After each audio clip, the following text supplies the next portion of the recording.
Hello and welcome to the 2022-2023 National Lacrosse League season preview show. That was a mouthful. I'm your host, Zach Bischoff, and over on the other side of me, over there is... Danny Shannon, sir. All right, thank you, and good morning, afternoon, evening to all of you listening and or watching out there. Today, excuse me. There we go. Now I think I'm ready to actually do my job. So the National Lacrosse League season, as we know, is getting ready to get underway. We're going to say tomorrow, as we are doing that. This is pre-recorded, and hopefully we will not need to use this broadcast, but it's there in case we need it. But that's okay. Anyway, so I will share my screen here. So Danny, it's finally the NLL season here, and we're getting excited to watch some good old box lacrosse, what they call it. So, your thoughts on the time that it's now time for the NLL season here. Yeah, man, and like you said, man, box lacrosse. It's been Yes, I have recently discovered. I mean, last year, Zach, you and to our listeners, Zach, obviously, kind of got me into it, man. And I'm just, for those of you that don't watch the NLL or might be curious of what it is, just super fast paced, man. A lot of very physical, kind of unpredictable how the game will flow. So I'm excited to learn and talk a little about all these teams here, Zach. All right, and that and the NLL is one of the first things that we talked about back in the early days of this podcast infancy here. So it's kind of full circle, or as they say, what goes around comes around. So we will now we spent the first, I want to say, at least 5 or 6 episodes talking about the NLL playoffs, and I really only got into it during the finals and the tail end of the semifinals. So we talked about that for the first couple of days there. So and then we got into the CFL, which we talked about religiously on this show for a little bit. Then I kind of lost touch with it. I did see it in Grey Cup. I believe it was 109. Toronto ended up beating Winnipeg, the 2-time defending champions, to dethrone them. So congratulations to Toronto. All right, now here's the schedule for December 2nd, leading off season. We have Philadelphia and Halifax. Now we are unfamiliar with the only 2 teams you are familiar with are Buffalo and Colorado here. So, your thoughts on as I will now scroll through the rest of the schedule for week number 1 here. Danny, just your thoughts on let's talk about Colorado and Buffalo. What Colorado first? What do you think that Colorado needs to do to be able to win a second consecutive championship here? Yeah, man. Colorado, it's going to seem like a boring answer, but I think what they got to do is more of the same. You know what I mean, man? Yeah. Because I just felt like they had a very just thinking back, they had a very kind of balanced attack. I mean, their defense was tremendous. It was anchored by a 40-year-old in net, I believe, Dylan Ward. Yeah. He's a powerhouse in the indoor game and the outdoor game. He played really good in the PLL after, which is the Premier Lacrosse League, no relation to the National Lacrosse League. They are a lot of guys play indoor and outdoor. So Dylan Ward, he made his season debut, I want to say, toward in the back half of the year. So got a little bit of a break there, and then he I forget what team he played for his outdoor club, but it's always interesting to see guys play indoor and outdoor. Yeah. And let's see here. So I just think he's got to do more of the same, right, Zach? I mean, yeah, he does. He was very. I mean, he kind of kept them. I don't want to say kept them in the game, but he had You stretches did. thinking back to that final series there where he kind of put the team on his back. You know what I mean, Jeff? And I also see, the one little gripe that both of us have with the NL is that the series are only a best of 3. In my opinion, they need to at least be best of, ideally best of 7. I mean, you gotta check yourselves here, but I think at least best of 5. I'd like best of 7, but we get what we have. So. It'll be interesting to watch like some of these other teams. Like let's see here, like Georgia Swarm. There are a couple of new teams in here. Let me find them. The Las Vegas Desert Dogs. I believe they are a new team, and I believe what is only known now is the Panther City Lacrosse Club. I think they are a new team. However, I am not sure. Oh, I'm not showing you here. So Vancouver. I think there's a couple of new teams in here. I think so. Yeah, the NLL will be taking over this program from now until about June. So that's when the season typically goes from December to June. So we will be talking about this show. We're talking about this league for at least it gives us steady content here. So, what else? Team to well, yeah, why not? Team you think. Your sleeper team. Who you think's your sleeper team in this league? My here? sleeper team. Your All sleeper right. team. Yeah, man. And just by the way, I want to briefly, you just said that you and I both agree that they should be longer than a 3-game series in the playoffs. And Yes. I think that is eventually what it's going to grow to. I mean, I just think there's too much potential, and I don't want to sound like I'm a board member for the National Lacrosse League, but there's too much potential for this league and I think it's only going to keep growing. But anyway, Zach, and I got to be honest to our listeners, I will continue to do more research on the NL because I want to become more knowledgeable about it. Yeah, you need to because this is going to be This is going to be the base of this program for the next 7 months. So you gotta get moving. Yeah, exactly. No, man, I look at and a new season is a season full of hope here, and I really think that Here, maybe this will help you. There you go.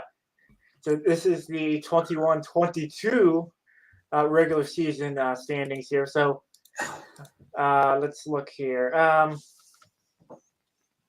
Based off like I said, we don't have much experience with all the other teams. Like we know like 2 teams in this entire league right now. So that's going to change. But as of right now, we're just going off of we're going to go off of last year's standings for now, and see what Danny thinks, and then we'll get into my thoughts, and then we will wrap this thing up here. Yeah, man. A new season is a beacon of hope for all teams. I think back to baseball. It's always opening day. You can't win them all if you don't win a day. So anyway, I really think a team like the Georgia Swarm are 9-9, right? 500 teams are always kind of, if you're a fan of that team, you're always kind of like, dang, man, like we are just kind of mediocre because, we're not quite great enough to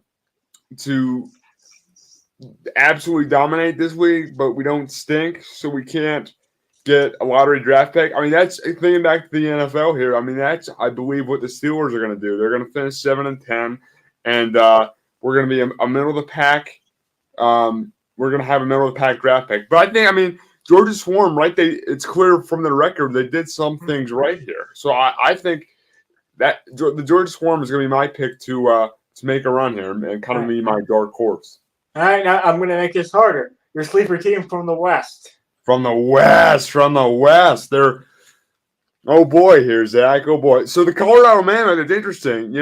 They were only 10-8 in the regular season here, but it's clear. I mean, they made a run, and the rest that they say is history because I believe they won the championship last year. So, They did. but that again, the West, like there's not a ton of teams here, man. There's more Yes. teams in the East than the West. So that'll be something interesting to watch. Is like, how does that? Because if you're a good team in the West, you can put so much distance between your competition here. But I think, I mean, Saskatchewan Rush, you know, kind of similar to the Colorado Mammoth in a way. I mean, they finished 8-10 as opposed to the Mammoth 10-8. And from my limited experience watching the NLL, it is very much a game of runs, similar to the NBA in that way. So any team, I know I keep coming back to the Colorado Mammoth, but they finished 10-8 in regular season play, and they went on to win the championship. So I think Saskatchewan is going to make a run on the 2022-2023 season. What do you think, Zach? Well, so my Eastern sleeper team, I am going to go with the Toronto Rock. That's no, because they don't play playoffs. But it's interesting. 1, 2, 3, 4. 1, 2, 3, 4, 5 teams. 5 out of the 8 teams in the East clinched playoff spots. And then here only 3. Wow. It's interesting because the divisions aren't really even here. But so I think for the East, I mean, looking at just going off of last year, I mean, there's a lot of teams. I think. Well, our closest team and the team that we should rooting for, if we're talking geography, is the Philadelphia Wings. I can't do that, Jack. I cannot do that. We are from the western side of PA, so we cannot do that, and I will not do that. So I'm going to say the who are we going to say here? Albany Firewolves is who I'm going to say is my Eastern sleeper team. I mean, only 9-9 last year. 500 season. They ended the season on a 3-game winning streak, apparently. And Zach, they were 5-4 at home. Yes. So that's you always want to have a positive record at home. You know what I mean? Yes. And my Western team, sleeper team will also be the Saskatchewan Rush. I mean, they finished 8-10 in regular season play, 4-game winning streak here. Good home record, not so decent away record, 6-3 and 2-7 respectively. But I think that the Saskatchewan Rush is my Western sleeper team here. Now it's interesting. Look here. So you have the San Diego Seals, who have the playoff berth and the conference title, and you have the Colorado Mammoth, both 10-8. That is not what. Oh, scratch it. That's not where I was. I was confused. I really hope we don't have to use this take. So it's interesting that teams can almost get in with a losing record here. Mm-hmm. That's kind of similar in the NFC South, right, Jack? The worst division in football. So the Bucks. I mean, what's their current record? Let me get that. What are they? 6-5? 6-5 or something like that, and they're going to win the division because everybody else kind of just is not doing one. So that another thing to watch too, Zach. And I know the eastern part of the Eastern Conference is definitely more competitive than the Western Conference here. I mean, you got 5 teams clinching a spot as opposed to 3 here, and I kind of feel bad for not feel bad because that's sport in a way, but Saskatchewan came in fourth in the West here, and a team like a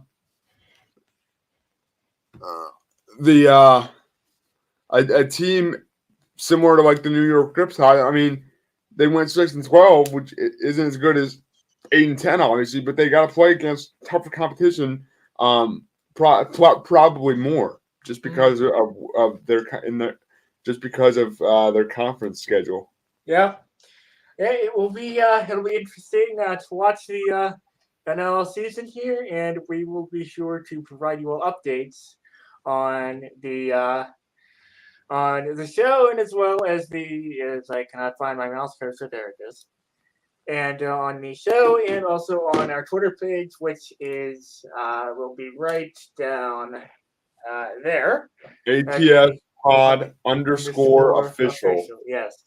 And I just realized I have to change the logo on the Twitter to this one behind me because it is still the old red logo. All right, any final NLL thoughts from people? No, man. I mean, I just again, I'm looking forward to watching the NLL a little bit more, to just seeing, like you said, Zach. I mean, a new season, new possibilities, new opportunities. So just excited to watch it here, and always appreciate you having me on, and really like doing it with you, bud. Yes, sir. And every season starts, or I'm sorry, every team starts at 0-0. So, make a good first impression, and good things happen from there. That is all we have for you today. Thank you for listening to the 2022-2023 National Lacrosse League preview show. I'm not ready. There we go. Do that. Hit that. Get you off the screen. Put me on the screen. Do that.